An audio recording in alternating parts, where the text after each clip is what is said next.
চারটা বিশ্ববিদ্যালয় নির্বাচনের পর মাথা এমন গরম হয়েছে, এখন মসজিদে ইসলামপন্থী এবং দেশপ্রেমিকদের উপরে হামলা শুরু করেছে। পরিষ্কার বার্তা দিতে চাই, প্রধান অতিথি কথা বলবেন। 24 ঘন্টার মধ্যে নোয়াখালীর সন্ত্রাসীদেরকে গ্রেফতার করতে ব্যর্থ হলে পরবর্তী দায় সরকারকে নিতে হবে। শেখ হাসিনাকে দেশ ত্যাগ করার আগেও দরকার প্রশাসনকে পিলারের খাম্বার সাথে ঝুলিয়ে রেখেছিল জনগণ। আমি সেই পরিণতির দিকে প্রশাসনকে খেয়াল করার অনুরোধ করতে চাই। মাসের পর মাস দীর্ঘ আলোচনার ভিত্তিতে জাতীয় জুলাই সনদের যে স্বাক্ষর অনুষ্ঠিত হয়েছে, আমরা আজকে এখানে দাবি জানাতে চাই সেই জুলাই সনদ বাস্তবায়নের আদেশ জারি করে আগামী দিনে একটি সুষ্ঠু নির্বাচনের পথ অতি সত্বর সুগম করতে হবে। যারা আগামী দিনে মানুষের সুষ্ঠু ভোট নিশ্চিত করতে চায় না, তারাই জাতীয় জুলাই সনদের আইনি ভিত্তি দিতে চায় না। যারা জনগণের ভোটের নিরাপত্তা নিশ্চিত করতে চায় না, তারাই জাতীয় জুলাই সনদের আইনি ভিত্তি দিতে চায় না। যারা বাংলাদেশে আগামী দিনে একটি মানবিক বাংলাদেশ বিনির্মাণ হোক, তারাই গণভোটের মাধ্যমে মানুষের অধিকারের প্রতি তারা শ্রদ্ধা দেখাতে চায় না। যারা গণভোট চায় না, মূলত তারা জনগণের গণশত্রুতে পরিণত হয়েছে। গণভোটের বিরোধিতাকারীরা জাতির শত্রু, গণগণের শত্রু। আমার ভাই এবং বন্ধুগণ, আমরা গণভোট চাই কেন? আমরা গণভোট চাই পোস্টার লাগানো হলে আপনারা দেয়ালে দেয়ালে দেখবেন একজন আর পোস্টারের উপর আর একজন পোস্টার লাগিয়ে দিচ্ছে। সকালে ব্যানার লাগালে দুপুরে ব্যানার গুলো খুলে ছিঁড়ে ফেলে দেওয়া হচ্ছে। আমরা জানতে চাই প্রশাসনের কাছে, যদি আজ ব্যানারের নিরাপত্তা না থাকে, পোস্টারের উপর আরেকজন পোস্টার লাগিয়ে দেয়, এই রাজনৈতিক সৌজন্যতা যারা দেখাতে পারে না, তারা জনগণের ভোটের প্রতি সৌজন্যতা কি করে দেখাবে? অত্যন্ত দুর্ভাগ্যের ব্যাপার।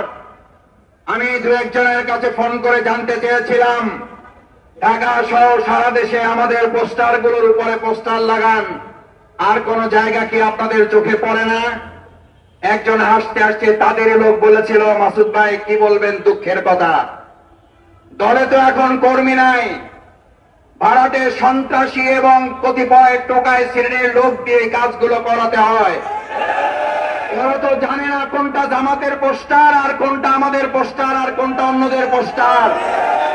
আপনারা এই দেউলিয়াত্বের জায়গায় পৌঁছেছেন ঢাকা বিশ্ববিদ্যালয় নির্বাচনের পর, এই দেউলিয়ায় পৌঁছেছেন জাহাঙ্গীরনগরের পর, এই দেউলিয়ায় পৌঁছেছেন চট্টগ্রামের নির্বাচনের পর, এই দেউলিয়ায় পৌঁছেছেন রাজশাহী বিশ্ববিদ্যালয় নির্বাচনের পর, এখন জাতীয় অপেক্ষা আছে।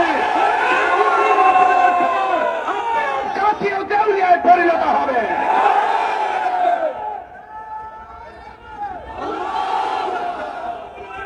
আমার ভাই এবং বন্ধুগণ, আমরা খুব বিস্মিত হই, একটা দলের দেউলিয়াত্ব কোন জায়গায় পৌঁছলে আপনারা যখন কথা বলেন গণভোট এবং জাতীয় ভোট একই দিনে অনুষ্ঠিত হবে, গণভোট এবং জাতীয় ভোট একই দিনে অনুষ্ঠিত না হয়ে গণভোট আরো 15 দিন পরে অনুষ্ঠিত হওয়ার মধ্যে পার্থক্য কি? এটা একজন সাধারণ সম্মানিত রিকশাওয়ালা বোঝে, কিন্তু আমাদের বড় দল যারা ক্ষমতায় চলে গেছে মনে করে তারা বুঝতে পারে না। আপনারা যে বুঝতে পারেন না তা নয়, আপনারা বুঝে না বুঝার ভান করেন, এই কথাটা জাতি বুঝতে পেরেছে। গণভোটের মাধ্যমে দাবি আদায় করা ছাড়া বাংলাদেশের মানুষ আগামী দিনে জাতীয় নির্বাচন হতে দেবে না। হতে যে দেবে না। চারটা বিশ্ববিদ্যালয় নির্বাচনের পর মাথা এমন গরম হয়েছে, এখন মসজিদে ইসলামপন্থী এবং দেশপ্রেমিকদের উপরে হামলা শুরু করেছে। পরিষ্কার বার্তা দিতে চাই, প্রধান অতিথি কথা বলবেন। 24 ঘন্টার মধ্যে নোয়াখালীর সন্ত্রাসীদেরকে গ্রেফতার করতে ব্যর্থ হলে পরবর্তী দায় সরকারকে নিতে হবে। উপদেষ্টা যিনি মাননীয়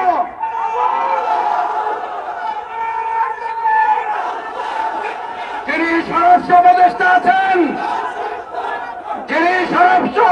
আছেন, যদি আপনারা মনে করেন দলকানা প্রশাসন হবেন, দলকানা প্রশাসন মানবে না জনগণ। দলকানা প্রশাসনের চরিত্র কি এবং তাদের পরিণতি কি? 2024 সালের জুলাই আগস্টে শুধুমাত্র শেখ হাসিনার বিরুদ্ধে লড়াই হয় নাই, লড়াই হয়েছিল দলকানা প্রশাসনের বিরুদ্ধে। শেখ হাসিনাকে দেশ ত্যাগ করার আগেও দলকানা প্রশাসনকে পিলারের খাম্বার সাথে ঝুলিয়ে রেখেছিল জনগণ। আমি সেই পরিণতির দিকে প্রশাসনকে খেয়াল করার অনুরোধ করতে চাই।